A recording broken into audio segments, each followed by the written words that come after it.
¿No ha tenido clase antes previa? ¿Tarde? ¿O estoy tarde?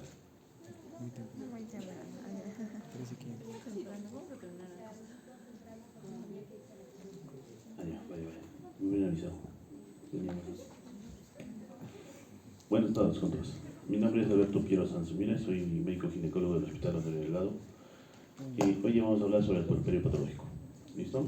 Va a ser una revisión rápida nada más, para que puedan ustedes después leerla y poder entender. ¿Ya qué es el puerperio? Es el periodo que viene después del alumbramiento. ¿Listo? Que comprende entre las 6 semanas próximas al alumbramiento, 42 días. ¿Ya? En este proceso, lo que va a pasar es que todos los cambios que se han presentado fisiológicamente durante el embarazo tienen que volver a su normalidad o a la pregestación. ¿Listo? Tanto el útero tiene que evolucionar, el volumen en líquido que la paciente adquirió durante el embarazo también tiene que ser eliminado, ¿no? Los cambios en todo, ¿no? Los cambios fisiológicos que se presentaron. Vamos a dividirlo en el puerperio inmediato, entre las primeras 24 horas, el inmediato de 2 a 7 días y el puerperio tardío entre los 8 y 42 días posteriores. ¿Ya? Cada uno de ellos tiene algunos problemas, ¿no?, patológicos durante este periodo. Cuando nosotros tenemos problemas dentro de los 42 días, si el puerperio se va sin ningún problema, vamos a alcanzar las características pregrávidas sin ningún problema, ¿no? Pero en el patológico podemos hablar de estos procesos infecciosos, procesos desagrados, ¿no? Que se pueden presentar durante el tiempo, ¿no? La retención de restos también, que se puede haber presentado durante el parto, también se puede ver en el tiempo, ¿no?, posterior a las 72 horas. Hay enfermedades o hay patologías que se presentan, ¿no? Pueden ser agudas, pueden ser crónicas, degenerativas. De lo más importante de lo que vamos a hablar ahora son de las infecciones, ¿no? Los desgarros, que son una afección aguda del momento del parto, del alumbramiento, nosotros vamos a poder valorarlo. Las hemorragias, el sangrado, que tenemos que valorar, y es lo más importante en un posparto, ¿no? En el puerperio inmediato, nosotros lo que tenemos que valorar entre las 2 primeras horas es la hemorragia posparto. ¿Listo? Es la primera causa de muerte, de morbilidad, de morbimortalidad, ¿no? Y también tenemos que valorar durante el periodo inicial todos los que hemos hecho o las maniobras que hemos realizado para que se pueda llevar a cabo el parto. Hablaremos de lo primero, la hemorragia posparto, ¿no? Puede ser temprana, puede ser tardía. Generalmente la más peligrosa es la temprana, ¿no?, la inmediata, ¿no?, el posparto. Las infecciones, bueno, de las infecciones hablaremos sobre lo que presentamos, la endometriosis posparto, ¿no?, y hasta una infección uterina, infecciones de la herida operatoria, si fuese una cesárea, ¿no?, de la episiotomía, de las vías urinarias y las diferentes infecciones que se pueden presentar. Hemorragias. La primera causa de morbimortalidad materna. Lo más importante es lo que ustedes tienen que valorar aquí, ¿no? En el posparto nosotros tenemos 2 horas clave en la cual nosotros tenemos que ver valorado las funciones vitales de nuestra paciente y valorar la cantidad de sangrado que está presentando. ¿Listo? Porque es necesario cuantificar cuánto es la pérdida sanguínea de nuestra paciente para que no se llegue a complicar. Recuerden que el sangrado uterino o el flujo de las arterias uterinas en el útero son de 600 ml por minuto, más o menos. Entonces, si nosotros no cuantificamos bien o no estamos controlando a nuestra paciente, vamos a ver que el sangrado la va a llevar a la paciente a entrar en shock muy rápidamente. En el parto, el sangrado esperable, ¿no?, es de 500 ml, y en un sangrado, en una cesárea, más o menos más de 1000 ml, y estamos hablando de una hemorragia posparto. ¿Qué es lo que tenemos que valorar en una paciente posparto, ¿no? Las causas del sangrado. Y para valorar esto tenemos que hablar de las 4 T's. ¿Qué son las 4 T's?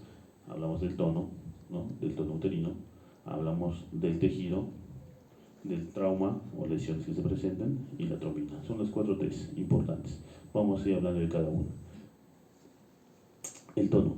Tenemos que valorar cuán contraído se encuentra el útero, y eso va a ser simplemente con una palpación de la estructura anatómica para el nivel del abdomen y midiendo también la altura uterina. ¿Listo? Entonces, con esto, la causa primordial de una hemorragia postparto es el sangrado por una atonía uterina. ¿Listo? Por eso está en el primer lugar. La primera T, tono. ¿Listo? ¿Por qué se va a presentar esto? Puede ser porque el útero esté distendido por una gestación grande, puede ser porque el útero esté distendido porque hay polidramios, ¿ya? Pues el útero debe estar cansado, un trabajo de parto extenuante, un parto que ha sido distóxico o que nosotros hayamos tenido que utilizar oxitocina, ¿no? Una inducción o una conducción del trabajo de parto, ¿listo? En la cual la musculatura del útero también se agota y al finalizar el parto no llega a contraerse de la mejor manera. Infecciones intraamnióticas, la coriomionitis también es un factor de riesgo para una atonía uterina. Y bueno, la alteración anatómico-funcionales del útero, que son tumoraciones preexistentes que tenga el útero y que no permitan que las fibras musculares se contraigan de la mejor manera para que eviten el sangrado de las arterias espirales que se quedan, ¿no? Vamos con la segunda T.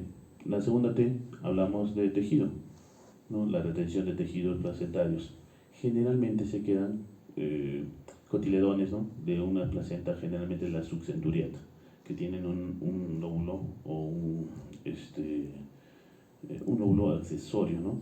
Y que nosotros cuando alumbramos, vemos el alumbramiento, dirigimos el alumbramiento, vemos una placenta que está como normal, la podemos evolucionar y decir está normal esta placenta, pero el sangrado continúa y a veces encontramos al procedimiento de limpieza, un legrado, encontramos que sale hasta un cotiledón completo, ¿no?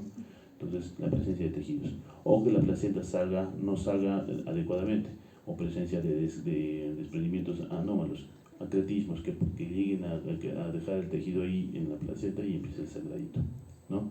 Expulsión de la placenta, incompleta, ¿no? Cirugía uterina previa, que la paciente haya tenido un miome, había sido miomectomizada y que esa zona esté alterada de la musculatura. El problema de la paridad, multiparidad, también tiene un factor de riesgo en la anatomía del útero. Ya, bueno, la placenta anómala, la subcenturiata que le estábamos diciendo, y la presencia de coágulos. Cuando hay un demasiado sangrado y quedan retenidos dentro de la cavidad uterina, lo que va a provocar es un efecto de cuerpo extraño dentro de la cavidad uterina y que va a evitar así a que el útero se contraiga. Entonces, lo que hay que hacer es evacuar, ¿no? Evacuar. Vamos por la tercera T, que es el trauma. ¿A qué debemos el trauma?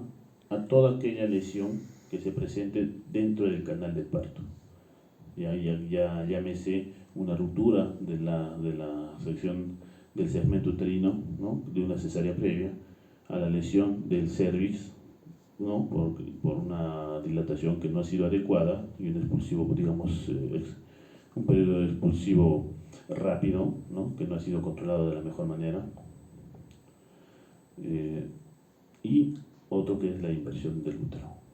Entonces tenemos desgarros del canal del parto, desgarros de la cesárea, rotura uterina y la inversión del útero. La inversión del útero, que es una emergencia obstétrica, porque el útero al invertirse genera un efecto de cuerpo extraño en el cervix y lo mantiene abierto y aumenta su contracción y se va a quedar ahí. Es difícil volverlo a reconstituir a su posición anatómica. Generalmente, si no llegamos, hay maniobras para poderlo reconstituir, pero si no llegamos a colocarlo en su lugar, bueno, el proceso, lo que sigue es una histerectomía, ¿no? Entre los desgarros del canal del parto, tenemos las lesiones de los partos precipitados, esos partos que se producen dentro de las primeras 5 horas, ¿no? No siguen el patrón normal, ¿no? del parto y se aceleran. La cuarta T, la tromina, todos aquellos problemas de displasia sanguíneas, la hemofilia, enfermedad de Böhm-Wilhelm, que son coagulopatías o problemas del hígado, ¿no? Las adquiridas en el embarazo, como son la plaquetopenia, en las preeclampsias, la PTI, la púrpura trombocitopénica idiopática, el SIP, que es un problema cuando presentan las pacientes sangrado abundante, empiezan a consumir, ¿no? los factores de coagulación y por consumo empieza a presentar mayor sangrado. ¿Listo? Consumo de los factores de coagulación. Y bueno, esto ya para manejarlo tenemos que entrar a utilizar plaquetas, plasmas frescos, ¿no? Crioprecipitados. Y bueno, la anticoagulación terapéutica que la paciente previamente pueda tener por problemas cardíacos. La hemorragia postparto tardía se presenta generalmente cuando ha habido un proceso infeccioso que esté afectando la musculatura uterina, ¿no? La subinvolución del lecho placentario. ¿A qué se refiere esto? A que no se contraiga la zona donde ha estado adherida la placenta. Y esto puede ser ¿por qué? Porque puede tener un mioma o una cicatriz anterior. ¿Ya? Y los restos de la concepción, como les decía hace rato, no se quedan los lóbulos, los cotiledones. Entonces, ¿cuál es el cuadro clínico de una hemorragia? Hasta que no se presenta un sangrado mayor al 30% del volumen sanguíneo de la paciente, no vamos a tener posiblemente alteraciones en sus funciones vitales. ¿Listo? Pasando el 30% ya vamos a empezar a tener alteraciones. Va a empezar a presentar una hipotensión y una frecuencia cardíaca elevada, que es reflejo nada más de la pérdida de volumen sanguíneo. Nosotros tenemos que estar preparados para poder valorar esto, ¿no? Este sangrado. ¿Y cómo lo vamos a valorar? ¿Cómo lo vamos a cuantificar? El Ministerio de Salud ya cuenta con unas bolsas en las cuales se colecta el sangrado y se mide. Pero durante el parto se hace uso de agua para poder hacer la higiene de la paciente. Entonces se mezcla lo que es el sangrado más el volumen de agua que se está utilizando para hacer la higiene, ¿no? Y a veces no cuantifican cuánta agua hay, entonces es un poquito sesgado. Ahora están utilizando, manejando también el uso de pañales, ¿no? Que van a absorber. Entonces nosotros tenemos que saber más o menos cuánto pesa un pañal, ¿no? Con volumen completo, ¿no? Entre 600, 700 ml o gramos de peso de un pañal, más o menos un sangrado también de 600 ml. ¿Ya? Y igual el uso de compresas, ¿no? Generalmente una compresa grande absorbe más o menos 100 ml de sangre. Entonces podemos cuantificar 2 o 3 compresas, saber más o menos cuánto ha sangrado. Recuerden que el parto vaginal no debe sangrar más de 500 ml, a partir de ahí estamos hablando de un sangrado postparto, una hemorragia postparto. Igual de la cesárea más de 1000. ¿Cómo vamos a manejar la hemorragia postparto? Las hemorragias postparto, dependiendo de la etiología de la causa, si es un problema del tono, lo que vamos a utilizar es, vamos a echar mano de unos de los masajes uterinos, ¿no? Bimanuales. De no ceder la hemorragia o no lograr la contractura, vamos a utilizar los uterotónicos. Y como uterotónicos, ¿qué tenemos? Tenemos la oxitocina, ¿no? La oxitocina que la estamos utilizando a razón de más o menos, dice Williams que debemos asegurar 0.6 miliunidades por minuto de infusión de oxitocina para así controlar, mantener un tono uterino adecuado para evitar la hemorragia postparto. ¿Listo? Como oxitocina. Si no cede con la oxitocina, podemos colocar un bolo de 10 unidades internacionales intramuscular. ¿Listo? Como uterotónicos. Pasamos, si no cede con la oxitocina, echamos mano de diferentes oxitotóxicos, los derivados del cortisol de centeno, como es la metilergonomina, ¿no? El ergotrate, a 0.2 microgramos, y esto se va a colocar por vía endovenosa o intramuscular. Esto va a llevar a una contracción del músculo liso uterino, pero también va a provocar que se eleve la presión, por lo cual debemos, antes de utilizar este medicamento, tenemos que tener en cuenta si nuestra paciente es o no hipertensa, si es que hay o no hay una preeclampsia por ahí, porque si no también estaríamos entrando a contribuir a complicar a la paciente por ese lado. ¿Listo? El uso del misoprostol o las prostaglandinas de tipo 1, ¿no? Prostaglandina E1. El uso del misoprostol más o menos a razón de 800 a 1 gramo endorrectal. ¿Ya? Endorrectal. Si la paciente está consciente, podríamos utilizar 600 vía sublingual. El tratamiento para los fragmentos placentarios, lo que tenemos que hacer, si es que es una retención de tejido placentario, lo que tenemos que hacer es retirar el tejido. Entonces vamos a echar mano de si es una porción grande de la placenta, una extracción manual de placenta, o si son pequeños los restos, vamos a utilizar una legra para hacer un legrado uterino y retirar los restos. ¿Listo? Pues el legrado digital es el que les habla de la extracción manual de los restos, y el legrado quirúrgico utilizando las legras de Sims. Laceración o hematomas uterinos, hay que reparar las lesiones. Estamos hablando ya del trauma, las laceraciones o hematomas, estamos hablando de los traumas del canal del parto, y nosotros vamos a ir a una revisión de la cavidad vaginal, del canal del parto y del cervix, ¿no? Que vamos a poder visualizar. Si es que hay un hematoma, tiene que drenarse y tiene que repararse la estructura anatómica de la mejor manera. ¿Listo? Ubicar la zona de lesiones y repararlas. ¿Ya? Y los hematomas se tienen que evacuar, porque si nosotros dejamos un hematoma, es posible que el hematoma no se autolimite y el hematoma sigue creciendo. Y un hematoma en cavidad pélvica puede abarcar hasta 1 litro de sangre. ¿Listo? Y hasta que o se rompe hacia la cavidad o se rompe hacia la vagina, y igual va a seguir el sangrado. Cuando hay temas de la subinvolución del lecho placentario, igual oxitocina, metiledronamina. Y en las infecciones, aparte de lo que estamos realizando, tiene que entrar el uso de antibióticos. Generalmente antibióticos de amplio espectro. Nosotros utilizamos la ampicilina y la gentamicina, ¿no? Ampi 1 gramo cada 8 y la gentamicina 160 cada 24 intramuscular. ¿Ya? De no mejorar, podemos utilizar diferentes esquemas, ¿no? Cetrazona 2 gramos cada 24 horas. Amikacina 1 gramo cada 24 también. ¿Listo? Entonces podemos jugar con diferentes medicamentos. Y la retención de productos, igual, todo tiene que ser retirado. Eso con respecto a lo que es el sangrado. Ahora, nosotros tenemos que llegar a repasar nuestros estadios de shock, ¿cierto? Shock de tipo 1, shock 2, shock tipo 3. Y ahí hablamos del sangrado a mayor del 30% del volumen sanguíneo normal. ¿Listo? Del 30 al 50, 2.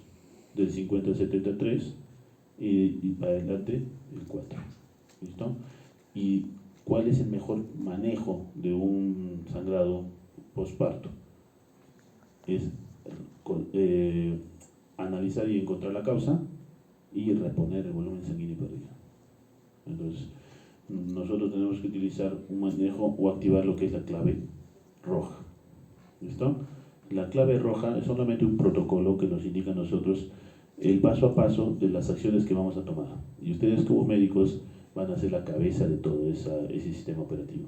Ustedes van a delegar funciones a su personal que está a cargo para que puedan lograr los objetivos de recuperar a la paciente lo más rápido posible. Si está una enfermera, pues a ella le indicarán la colocación de las vías, ¿no? Y en el protocolo de clave roja, clave azul y clave amarilla, lo que es común es que se tienen que permeabilizar 2 vías periféricas en el mismo brazo, en el mismo miembro. Se tiene que colocar una sonda Foley con su bolsa colectora. Se tiene que monitorizar las funciones vitales. Se tiene que utilizar la infusión de volumen de cristaloides, ¿sí? De cristaloides o soluciones polielectrolíticas para aumentar el volumen. Pero como les repito, lo mejor es no solamente aumentar el volumen, sino también utilizar de los paquetes globulares. Sí o sí tenemos que pasar sangre a nuestra paciente. ¿Listo? Todo esto tiene que dirigirlo y orquestarlo el médico. Entonces les toca ir a leer la clave roja. ¿Listo? El primer paso, recuerden que por más médicos que seamos, el primer paso de la clave roja es pedir ayuda. Es pedir ayuda. Antes de hacer nada, es pedir ayuda, porque cuando ustedes entran a atender o a valorar a una paciente solos, cuando ya tengan que hacer algo, no van a poder salir a pedir ayuda.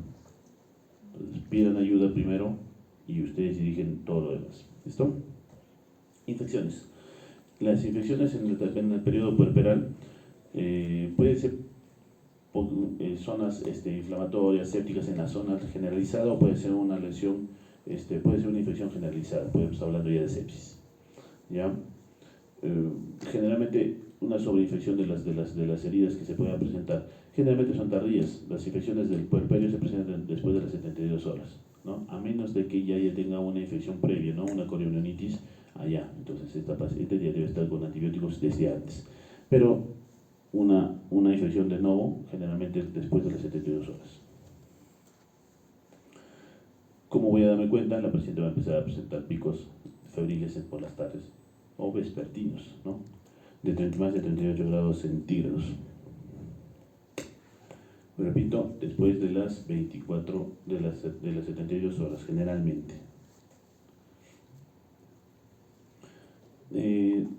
Las infecciones, 20% son por el parto, y la mayor parte de infecciones de vía operatoria o las infecciones puerperales son por la cesárea, ¿no? ¿Por qué? Puede ser por condiciones del mismo paciente, higiénicas y, bueno, de la técnica quirúrgica, ¿ya? ¿Qué es lo que vamos a presentar? Una temperatura mayor a los 39 grados centígrados, y generalmente esto por los estreptococos del grupo A. Muy bien. La infección puerperal. Ustedes tienen que saber que la vagina, la flora bacteriana es inmensa. En canal vaginal, el canal parto es muy florido. Pero generalmente tenemos estreptococos, ¿no? Estreptococos y estafilococos. El gonococo, los colibacilos, todos ellos por segundo grado, pero tenemos que tener en cuenta los estreptococos. Y en aerobios, el Clostridium perfringens y los peptococos. Ya, los demás no van a generar mucho problema, pero generalmente las infecciones son polimicrobianas. ¿Listo? Eso con respecto a las infecciones del canal del parto. También tenemos que hablar en el puerperio de las infecciones de la mama, que se pueden presentar por no haber evaluado ni haber tratado una simple ingurgitación mamaria, una simple obstrucción de la mama en la lactancia materna, y que se sobreinfecta. ¿Listo? Eso puede ser causa de fiebre. También tenemos que valorar la presencia de infecciones de diferentes focos, como es la pielonefritis, ¿no? Problemas pulmonares y las trombosis, que también van a llegar a presentar fiebre. Infección puerperal, causas o factores de riesgo. ¿Qué me predispone a una infección puerperal? La ruptura prematura de membranas. Después de las 6 horas de la ruptura prematura de membranas, ya debe el paciente recibir antibióticos por una posible infección. Estreptococo grupo B. ¿Listo? Trabajo de parto prolongado, ¿sí?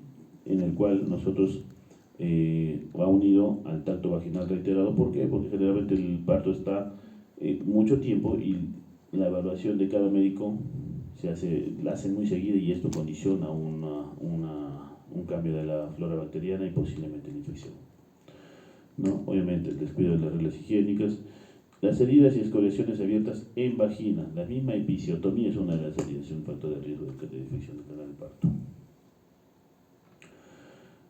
Las infecciones, por su localización anatómica, son localizadas, ¿no? En la vulva, lesiones en la vulva, en la vagina, en el cuello, o propagadas ya, bueno, generalmente por la continuidad que se presenta en la mucosa, ¿no? O hematógena o bien linfática, generalmente más linfáticas, y que van a llegar a presentarse en una septicemia. Hablaremos de la endometritis, que es lo que más nos importa en las infecciones del puerperio, ¿no? Es una infección, como les decía, polimicrobiana ascendente, que va desde la vagina, la flora bacteriana de la vagina, e ingresa al endometrio. ¿Listo? En ellas tenemos que ver que las bacterias pueden tanto estar solamente en la cavidad endometrial, o la que era la decidua anteriormente, o ingresar también hacia lo que es el miometrio, y hasta los parametrios pueden ser tomados. Igual los factores de riesgo: ruptura prematura de membranas, la primera causa, coriamnionitis, una vaginosis bacteriana que no haya sido tratada durante el trabajo durante el embarazo, el trabajo de parto prolongado y el tacto vaginal. La cesárea también, cuando no se tienen los cuidados adecuados de asepsia, antisepsia, también podemos dejar una posible infección del canal de parto o de la cavidad endometrial, ¿no? Porque nosotros metemos la mano dentro del útero. La extracción manual de la placenta, de hecho, nosotros al hacer una extracción manual de placenta, estamos pasando desde el canal del parto hasta el útero con una sola mano, ¿no? Y regresamos, y no hay forma de limpiar, a menos que hagamos un hisopado, ¿no? O algo con una compresa adentro con isorina, pero igual no nos asegura, ¿no? Que no hayamos dejado nada ahí adentro. Y la instrumentación uterina, utilización de forceps o material que me arrastre una flora bacteriana de la vagina hacia la cavidad uterina. Bueno, la cesárea sí es un factor de riesgo para las infecciones uterinas. ¿Qué es lo que vamos a tener? Escalofríos, fiebre, dolor en hipogastrio, taquicardia. El útero subevolucionado, porque como sabíamos, procesos infecciosos también evitan la contracción o disminuyen la contracción uterina. Este útero no solamente va a estar subevolucionado, también va a estar doloroso, muy sensible a la palpación. Los loquios van a ser abundantes, grises, achocolatados, con muy mal olor, fétidos. Y para utilizar nuestras herramientas diagnósticas, utilizaremos la ecografía para ver el contenido endometrial. Y vamos a ver unas zonas hiperecogénicas con zonas anecogénicas, unas imágenes mixtas, ¿no? Con zonas de hiperreflexión, en la cual vamos a poder visualizar la interfase entre el endometrio y el tejido que está metido dentro de la cavidad uterina, ¿no? Ahí también podemos utilizar resonancia magnética, tomografías, pero con una ecografía simple, más de un buen examen físico que podemos realizar a la paciente con su anamnesis es suficiente. Los cultivos para anaerobios, más que todo para dirigir el tratamiento, ¿no? ¿Cuáles van a ser las complicaciones si no está tratada? Una peritonitis, sepsis, ¿no? Lo más peligroso, ¿no? Una miositis necrotizante, ¿no? Un Fournier.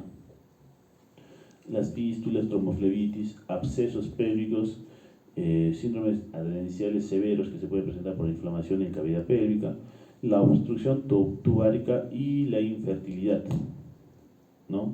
Eso es importante. Si nosotros no controlamos un proceso infeccioso, podemos provocar un bloqueo de las trompas uterinas. Y el dolor pélvico crónico. La endometritis. Diagnóstico diferencial de la endometritis, una infección por la episiotomía, de la herida operatoria, la mastitis. Tenemos que todos los procesos infecciosos que me puedan causar fiebre, y para poder buscar como diferencial y poder llegar a nuestro diagnóstico, y descartando uno a uno. El tratamiento de la endometritis, de cajón, la clindamicina, de 600 a 900 miligramos, más gentamicina. Nosotros usamos 160 miligramos por 24 horas, en dosis de hasta 10 días posiblemente. ¿Listo? Pero acá, como una indicación, de 5 miligramos por kilogramo cada 24 horas. Y la ampicilina, 1 o 2 gramos endovenosos cada 4 o 6 horas.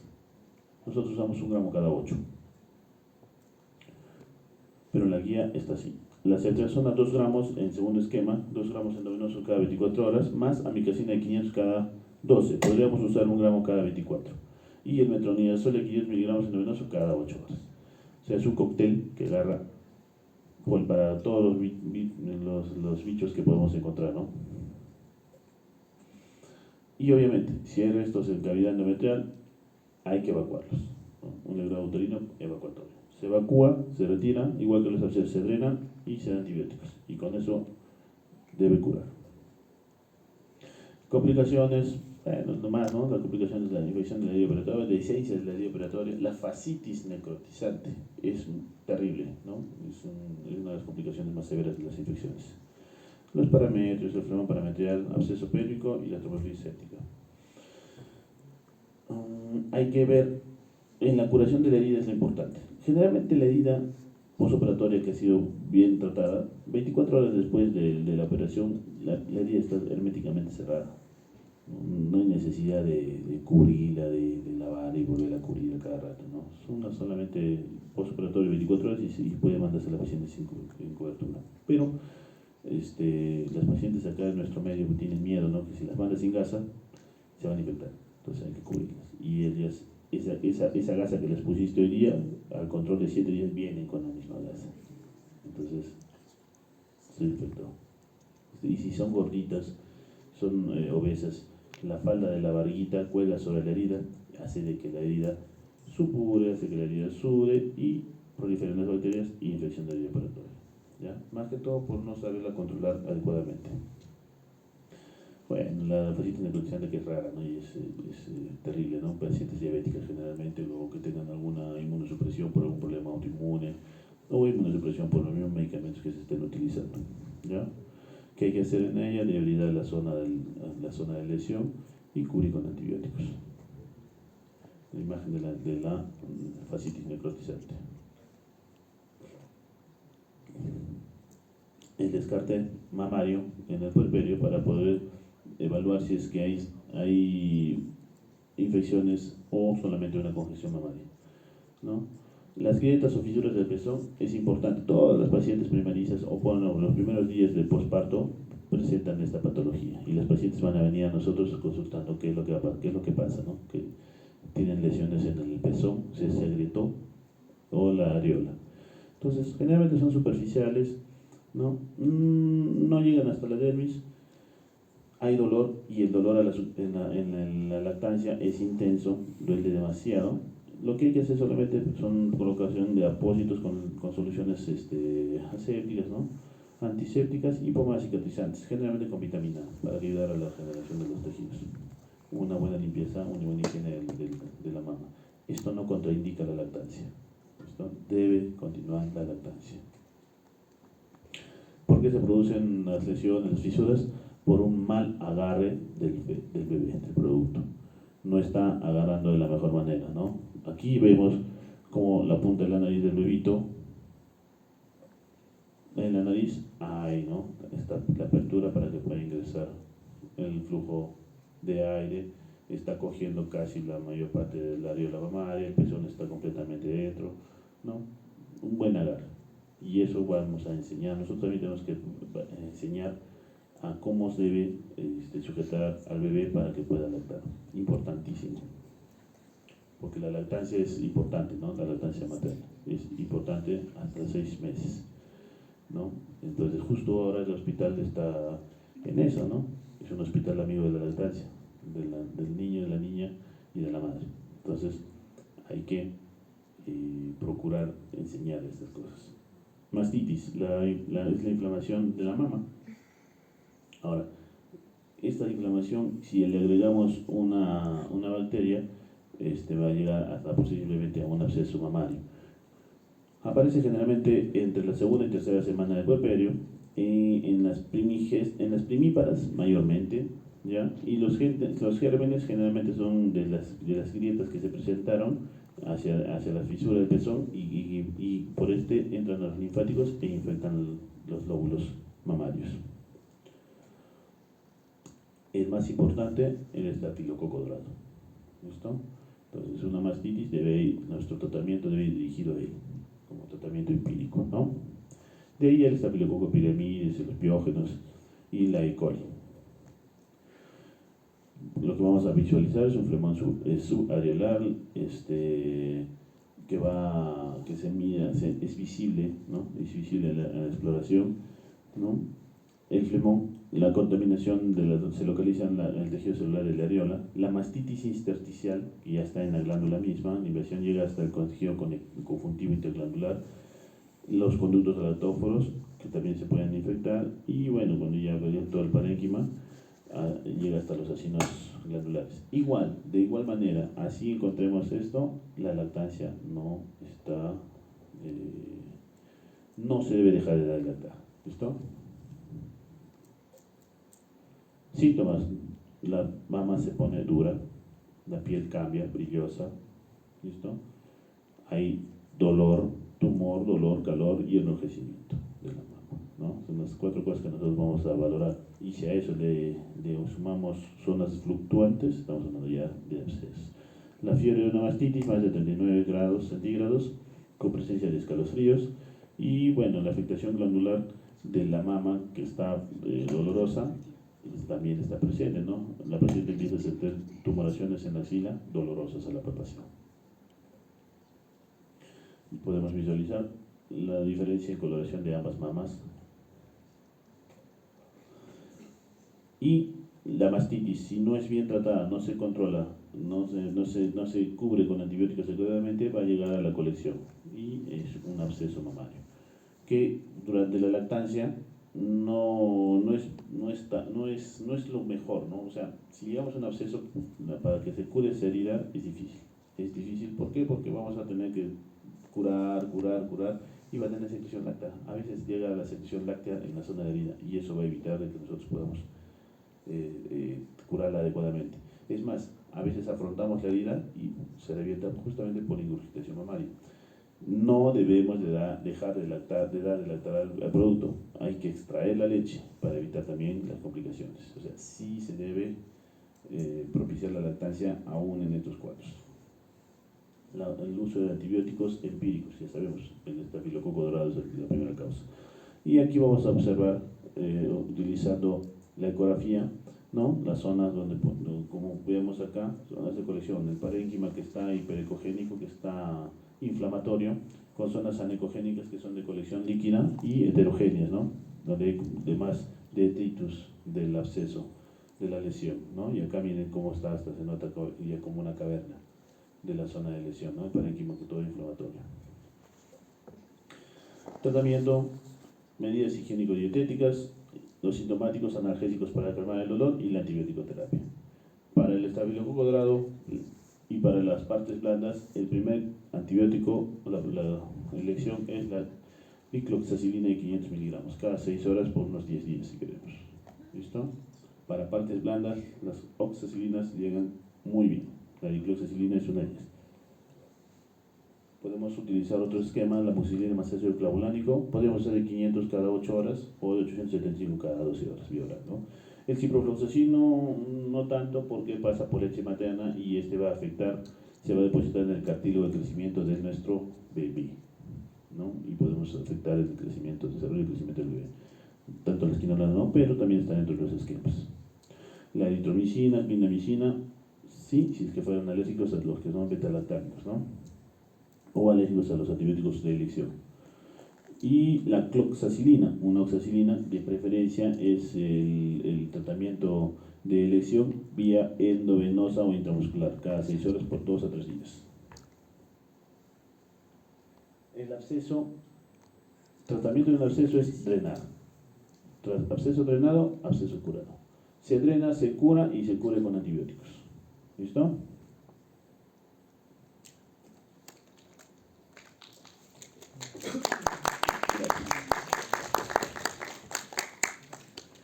Entonces ha sido una revisión rápida nada más para que puedan ir a reforzar ustedes.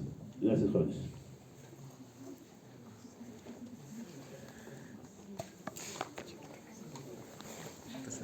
¿Sabes que se puede llamar señora patología hepática? Interrumpe las actividades normales. Esto no se puede llamar ¿qué? Se pregunta a nuestra doctora hoy día, no se puede llamar ¿tiene pulporio?